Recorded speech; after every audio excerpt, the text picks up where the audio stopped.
നമസ്കാരം, നമസ്കാരം, നമസ്കാരം.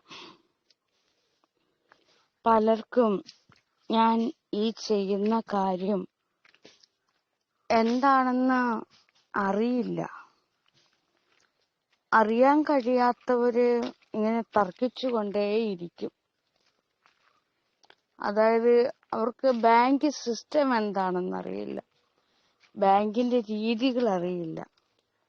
അപ്പോൾ നമ്മളത് അറിയണമെന്നുണ്ടെങ്കിൽ എന്ത് ചെയ്യണം? നമ്മളത് പ്രവർത്തിച്ചു തുടങ്ങണം. ആ പ്രവൃത്തി നമ്മൾ ചെയ്യണം. ആ പ്രവൃത്തിയിലേക്ക് നമ്മൾ വന്നെത്തണം. ആ കർമ്മം നമ്മൾ ചെയ്യണം. അതെന്താണെന്ന് അറിയണമെങ്കിൽ അതിലേക്ക് ഇറങ്ങിച്ചെല്ലണം. ഇറങ്ങിച്ചെല്ലുക എന്ന് ഞാൻ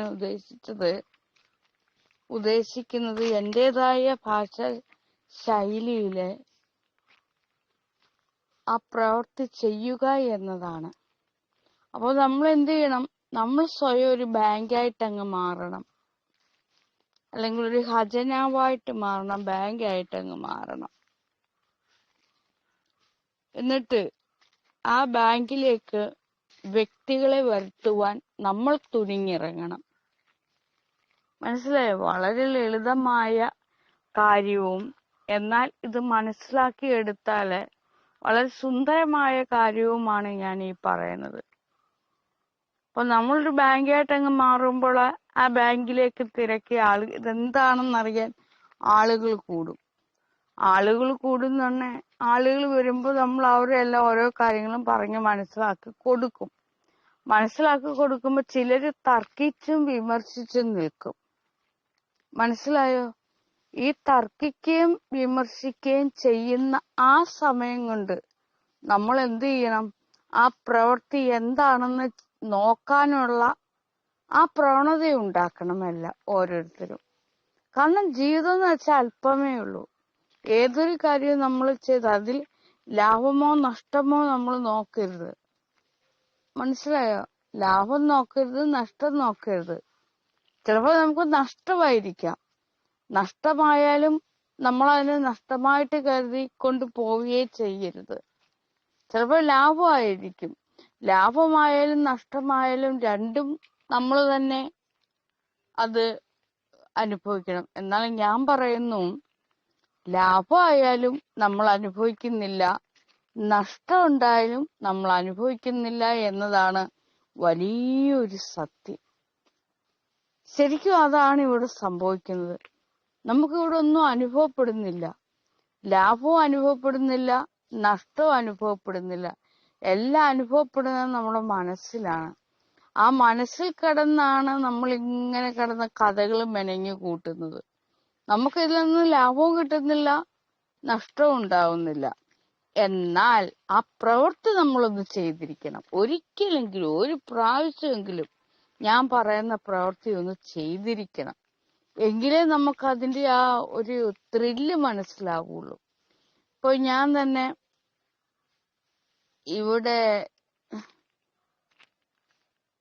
ഞാനിവിടെ ഈ ബാങ്കിന്റെ കളി ഇങ്ങനെ പറയുമ്പോൾ പലരും എന്നോട് പറയും ഇത് തട്ടിപ്പാണ്, അതാണ്, ഇതാണെന്ന്. പക്ഷെ ആ പ്രവൃത്തിയിലേക്ക് ഇറങ്ങിയിട്ടുള്ള പലർക്കും ഇത് രസകരമായ കളി മാത്രമാണ്. അവർക്ക് ഇതുവരെ തട്ടിപ്പ് അനുഭവപ്പെടുന്നില്ല. കാരണം എന്താണ്? ഇതിനെ ദാനധർമ്മമായിട്ട് നമ്മൾ കാണുന്നത് കൊണ്ട്. മനസ്സിലായോ? ഇപ്പൊ നിങ്ങൾ തന്നെ വിശ്വസിച്ചുകൊണ്ട് ഇത്ര കാലം നിങ്ങൾ ജീവിക്കുമെന്ന ഒരു ഉറപ്പിന്മേൽ കൂടി വന്ന ഒരു 5 വർഷം 10 വർഷം ആ ഒരു കണക്കിന്മേൽ ഞാനൊരു ഉദാഹരണം പറയാണ്. ബാങ്കിലേക്ക് നിങ്ങൾ പണം നിക്ഷേപിക്കുന്നു, ഒരു അവകാശിയുടെ പേരും ചുമത്തി പണം നിക്ഷേപിക്കുന്നു.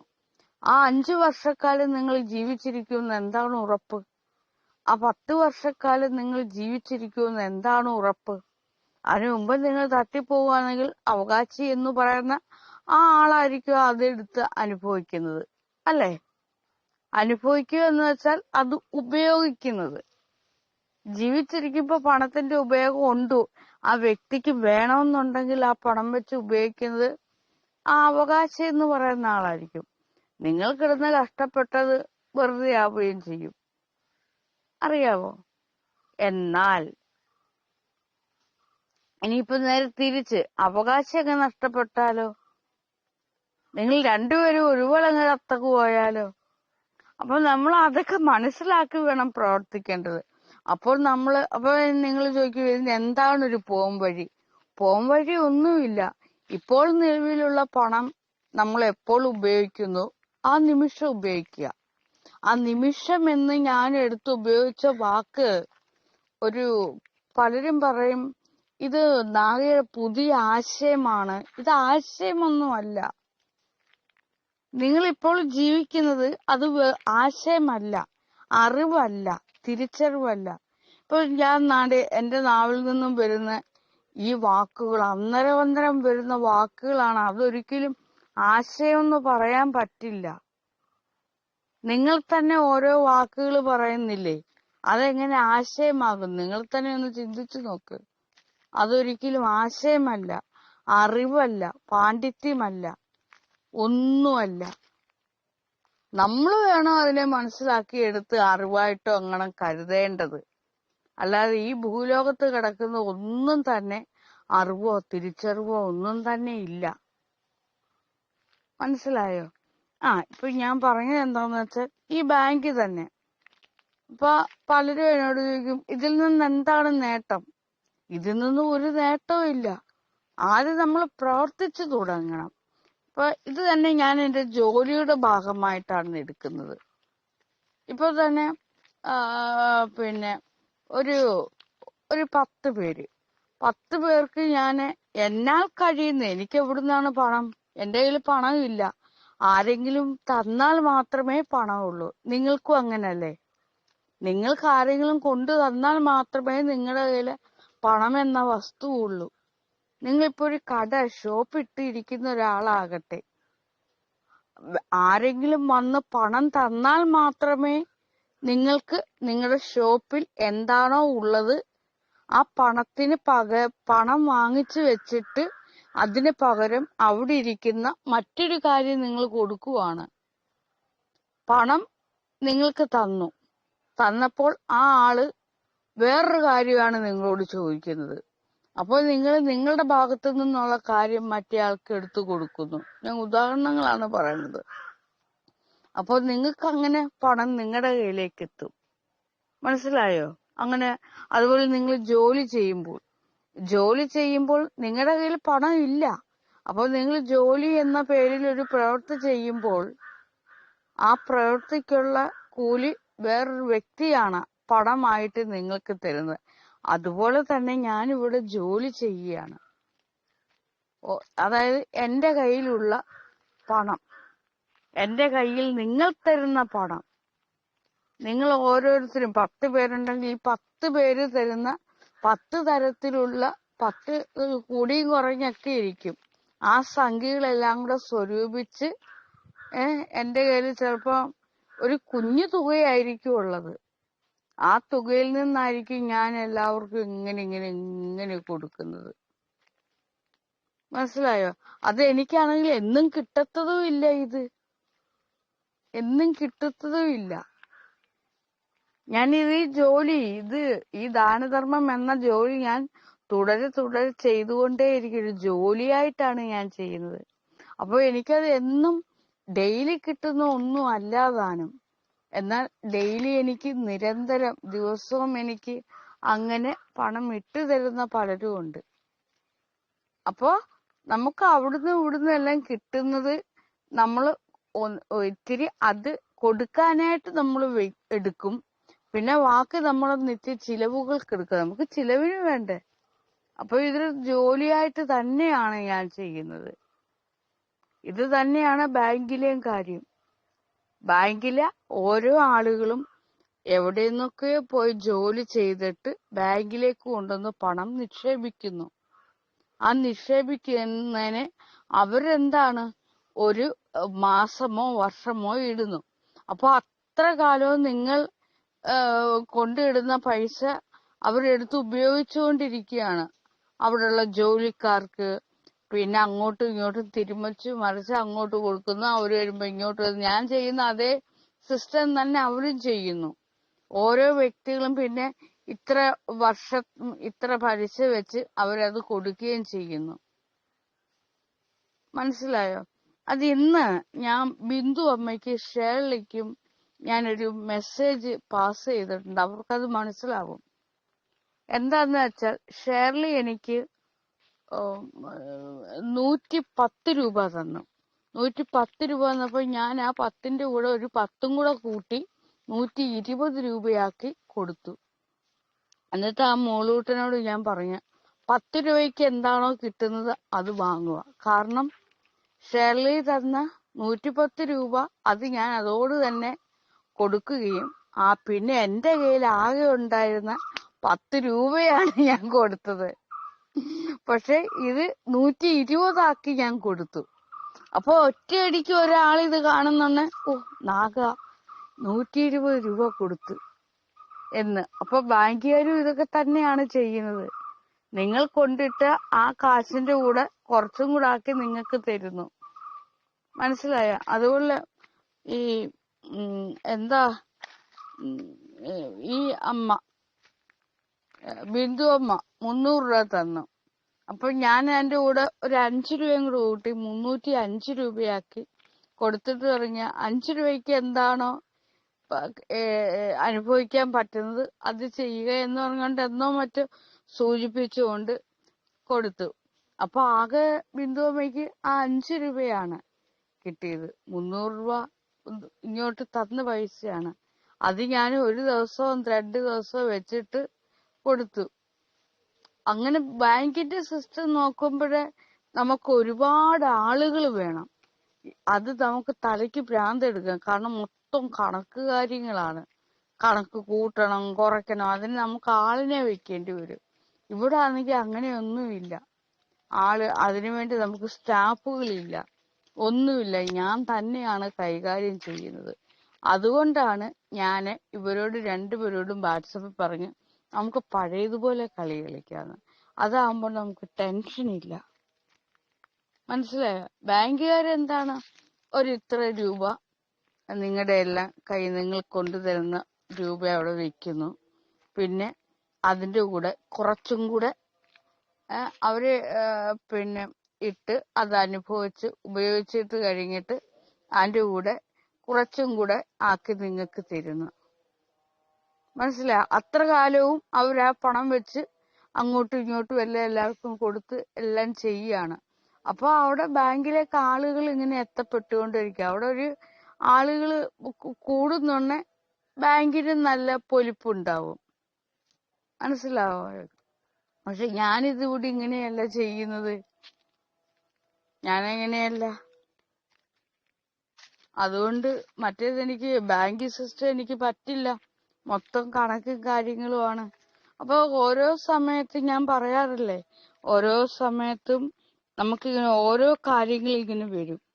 അപ്പോൾ നമുക്ക് ഒറ്റയ്ക്ക് ഇത് ചെയ്യാൻ പറ്റാണ്ട് വരുമ്പോഴാണ് ഞാൻ ആരെയെങ്കിലും സഹായത്തിന് വിളിക്കുന്നത്. സഹായത്തിന് ഒരാള് വന്നു കഴിഞ്ഞാൽ നമുക്ക് പിന്നെ ഓക്കെയാണ്. ഇത്ര രൂപ ഇന്ന ആള് ഇത്ര രൂപ ഇട്ടു, അപ്പൊ ഇത്ര ദിവസം കഴിയുമ്പോൾ അവർക്ക് ഇത്രയും കൂടെ കൂട്ടി കൊടുക്കണം. അവിടെ പലിശ മുതലും എല്ലാം വരുന്നുണ്ട്. അതൊരു വല്ലാത്ത ഒരു ഇതിലേക്ക് പോകും. പിന്നെ ആളുകൾക്ക് പലിശ കിട്ടിയില്ല, മുതൽ കിട്ടിയില്ല എന്നൊക്കെ പറഞ്ഞുകൊണ്ട് മറ്റാളുകൾ പിന്നെ ഇത് അങ്ങനെയൊക്കെയാണ് ഓരോ ബാങ്കിന്റെ പേരിലും കേസുകളും കാര്യങ്ങളും ഒക്കെ വരുന്നത്. നമുക്ക് അത്തരം കാര്യങ്ങളിലേക്ക് പോകുകയേ വേണ്ട. മനസ്സിലായോ? നമുക്ക് അങ്ങനെ നിയമത്തിൽ പെടുന്ന ഒരു കാര്യത്തിലേക്കും നമുക്ക് കടക്കുകയേ വേണ്ട. എന്നാൽ നമുക്ക് ഇതൊരു സുന്ദരമായ ജോലിയായിട്ട് എടുക്കണം. അതുകൊണ്ടാണ് ഞാൻ പറഞ്ഞത് ഈ ദാനധർമ്മം ചെയ്യുക.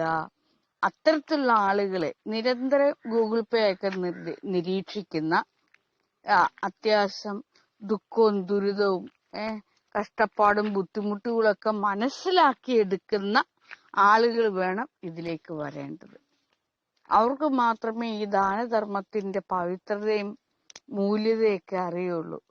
ഒരു വ്യക്തിക്ക് ഈ സമൂഹത്തിൽ ജീവിക്കണമെങ്കിൽ ഒരു വ്യക്തിയെ നമ്മൾ കൈപ്പിടിച്ചുയർത്തണം, അവർക്കും പണത്തിന്റെ ആവശ്യമുണ്ട് എന്നൊക്കെ മനസ്സിലാക്കി എടുക്കുന്നവർ വേണം ഇതിലേക്ക് വരേണ്ടത്. അതായത് നമുക്ക് വീട് വെക്കണം, നമുക്ക് കഷ്ടപ്പാടും ദുരിതങ്ങളും ഒക്കെ ഉള്ളവരാണ്, പിന്നെ രോഗം വരും, അപ്പോ പിന്നെ നമുക്ക് രോഗം വരുമ്പോൾ ചികിത്സിക്കണം എന്നൊക്കെ ഉള്ള അറിവുള്ളവര് വേണം ഇതിലേക്ക് വരേണ്ടത്. കാരണം അവർക്ക് മാത്രമേ മറ്റൊരാളുടെ ബുദ്ധിമുട്ടുകൾ മനസ്സിലാക്കാൻ കഴിയുള്ളൂ.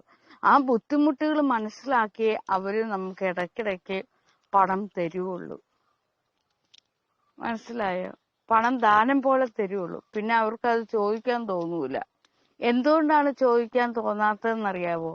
അവരും ഈ സാഹചര്യത്തിൽ കഴിയുന്നവരായതുകൊണ്ട് അവര് ചോദിക്കില്ല. ഉള്ളപ്പോ അവര് ഇങ്ങനെ കൊടുക്കും. മനസ്സിലായോ? അപ്പോൾ അത്തരത്തിലുള്ളവരെ, അതായത് ഇതിനെ ഒരു ജീവിത മാർഗമാക്കി എടുക്കുന്നവരെ വേണം. ജീവിത മാർഗമാക്കി എടുക്കുന്നവരെ. അതിന് നമ്മൾ എന്ത് ചെയ്യണം? നമ്മള് 1-2 പേരോട് നമ്മൾ ആ ജോലി ചെയ്തിറങ്ങണം. നമ്മൾ അതിനെ വിമർശിക്കുകയും തർക്കിക്കുകയല്ല ചെയ്യേണ്ടത്. ജോലി ചെയ്യണം, ആ ജോലിയിലേക്ക് ഏർപ്പെട്ടെങ്കിൽ മാത്രമേ പറ്റുള്ളൂ. ദാനധർമ്മം തന്നെ.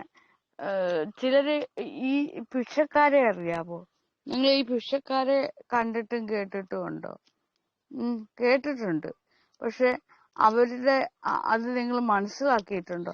അവര് എത്രയോ പേരുടെ അടുക്കൽ ചെന്ന് ഉള്ള ആളുകളുടെ മുഴുവൻ വഴക്ക്, പിന്നെ ഇച്ഛാഭംഗം, അവഗണന, പുച്ഛം, പരിഹാസം എല്ലാം ഏറ്റ് അവര് ഏക്കുന്നുണ്ടോന്നും അറിയത്തില്ല. അവര് ഈ ചെവി കൂടെ കേട്ട് ഒരു ചെവി കൂടെ കളയും. കാരണം എന്ന് വെച്ചാൽ അവരുടെ ജോലിയാ അത്. അതുകൊണ്ട് പിന്നെ അവർക്ക് അതൊന്നും വലിയ കാര്യമൊന്നുമല്ല. എത്രയോ പേര് ജോലി സ്ഥലത്ത് എത്രയോ വഴക്കുമൊക്കെ കേൾക്കുന്നുണ്ട്. അതുപോലെ അവർ തന്റെ ജോലികളെയും ഇതുപോലെ അങ്ങ് കണക്കാക്കും. അപ്പൊ ഓരോ ഭിക്ഷക്കാരും ചെന്ന് ഓരോരുത്തരുടെ അടുത്തും പോയി കൈ നീട്ടുമ്പോ ചിലർ പറയും നിങ്ങക്ക് ജോലിക്ക് പോയിക്കൂടെ എന്ന് ചോദിക്കും. ചിലര് പ്രാഗി അലച്ചോണ്ടെങ്കിലും അവർക്ക് ഇത്തിരി പൈസ കൊടുക്കും. അപ്പൊ ഇവര് കുറെ ആൾക്കാരുടെ കയ്യിൽ നിന്ന് ഇങ്ങനെ പോയി പൈസ വാങ്ങിക്കുമ്പോ ഇത്തിരി പൈസ കൂടും. ആ ക്യാഷ് എന്താണ് അവർ ചെയ്യുന്നത്? അവർ കൂട്ടിവെക്കുവാണോ ചെയ്യുന്നത്? അല്ല. കൂട്ടിവെച്ചാൽ തന്നെ അവർ എന്താണ് ചെയ്യുന്നത്? ആ പണത്തെ അവർ ഉപയോഗിക്കുവാണ് ചെയ്യുന്നത്. ഓരോ കാര്യങ്ങളും വാങ്ങിക്കുവാണ്. അപ്പോഴും ഭിക്ഷക്കാരെയും കൊണ്ട് ഉപയോഗമേ വരുന്നുള്ളൂ മറ്റുള്ളവർക്ക്. ഷോപ്പുകാർക്കൊക്കെ ഉപയോഗമേ വരുന്നുള്ളൂ. ഒരു ഭിക്ഷക്കാരന്റെ കഥ ഒരാൾ പറയുകയുണ്ടായി. അയാൾക്ക് ഫോൺ ഇത്ര വലിയ ഫോണാണെന്ന്, വലിയ വിലയുടെ ഫോണാണെന്ന് പോലും. അപ്പൊ നിങ്ങളൊന്ന് മനസ്സിലാക്കണം, അയാൾ എത്രയോ ആളുകളോട് പോയി എരന്ന് കൈ നീട്ടി ആ പണം വാങ്ങിച്ച് ആ മൊബൈൽ ഷോപ്പിൽ ചെന്ന് ഒരു ഫോൺ വാങ്ങിച്ചു. അപ്പൊ ആ മൊബൈൽ ഉടമസ്ഥന് നല്ലതാണോ ചീത്തയാണോ അത് അനുഭവം അവിടെ ഉണ്ടായത്? അയാൾക്കത് നല്ല കാര്യം, അത്രയും പൈസ കിട്ടിയില്ലേ, ഒരു ഫോൺ കച്ചവടം ആവുകയും ചെയ്തു. അപ്പൊ ആ ഭിക്ഷക്കാരനെ നമ്മൾ കുറ്റം പറയാൻ പറ്റുമോ? അയാളുടെ ജോലി ചെയ്യുന്നു, കാശുണ്ടാക്കുന്നു, അയാൾക്ക് ഫോണ് വേണമെന്നുള്ള ആഗ്രഹം ഉണ്ടായിരുന്നു, അത് വാങ്ങിക്കുന്നു. പിന്നെ ഫോണ് ഉടമസ്ഥനും അത് വലിയ കാര്യം. അതുപോലെ തന്നെയാണ് ഓരോയിടത്തും ഭിക്ഷക്കാര്. ചിലര് കടയിൽ ചെന്ന് ഹോട്ടലിന്റെ മുന്നിലൊക്കെ നിന്ന് ഭക്ഷണം കഴിക്കും. അത് ചിലര് പൈസ കൊടുത്തിട്ടാണ്. ആ പൈസയും ആ ഭിക്ഷക്കാരന് ഇതുപോലെ ആളുകൾ കൊടുക്കുന്നതാണ്. അപ്പൊ ആ ഹോട്ടലുകാരന് ഈ ഭിക്ഷക്കാരനെ കൊണ്ട് ഗുണമല്ലേ ഉണ്ടാകുന്നുള്ളൂ, ദോഷം ഉണ്ടാകുന്നു? പണം വേണ്ടെന്ന ഒരു ഹോട്ടലുകാരനാണെങ്കിൽ, അയാൾ ജീവിക്കാനിരിക്കുന്ന ഒരാളാണെങ്കിൽ ഒരിക്കലും ഭിക്ഷക്കാരനെ അയാൾ കുറ്റപ്പെടുത്തത്തില്ല. എന്നാൽ ചില ഭിക്ഷക്കാരുണ്ട്, ഭിക്ഷ എടുത്തിട്ട് ഹോട്ടലിന്റെ മുന്നിൽ പോയി പൈസ കൊടുക്കാതെ പോയി ചെന്ന് കഴിക്കാനായിട്ട് പോകുന്ന ആത്മാഭിമാനം ഒട്ടുമില്ലാത്ത ഭിക്ഷക്കാരും ഉണ്ട്. കാശ് വെച്ചേക്കും, എന്നിട്ട് പോയി ഓസിന് പോയി കഴിക്കാനിരിക്കും ചില മനുഷ്യരെ പോലെ. ആ മനുഷ്യരും ഭിക്ഷക്കാരും തമ്മിൽ ഒരു വ്യത്യാസവും ഇല്ല. അപ്പൊ ഞാൻ പറഞ്ഞു വരുന്നത് എന്താന്ന് വെച്ചാൽ, നമ്മൾ ആ പ്രവൃത്തിയിലേക്ക് ഇറങ്ങണം, ചെന്ന് പ്രവർത്തിക്കണം. ഞാൻ ചെയ്യുന്നത് ജോലി തന്നെയാണ്, ദാനധർമ്മം എനിക്ക് ജോലി തന്നെയാണ്. ഒരിടത്ത് ഞാൻ ഇങ്ങനെ ഒരു വീഡിയോ ദൃശ്യം കണ്ടതാണ്. ഒരു യുവാവ് കുറെ കാശുകൾ ഇങ്ങനെ ആൾക്കാർക്ക് കൊടുക്കുന്നത്. അയാളുടെ ജോലിയാണ്. അയാൾ കൊടുക്കും തോറും അയാൾക്ക് കൂടിക്കൊണ്ടേയിരിക്കുകയാണ് പണം. പണം കൊടുക്കും തോറും നമുക്ക് എന്ത് ചെയ്യും? പണം വന്നുകൊണ്ടേയിരിക്കും എവിടുന്നെങ്കിലുമൊക്കെ. മനസ്സിലായോ? ദാനം കൊടുക്കണം. ദാനം കൊടുക്കുമ്പോൾ നമുക്ക് എവിടെ നിന്നെങ്കിലും വന്നുകൊണ്ടേയിരിക്കും. ഓക്കെ, നന്ദി, നമസ്കാരം.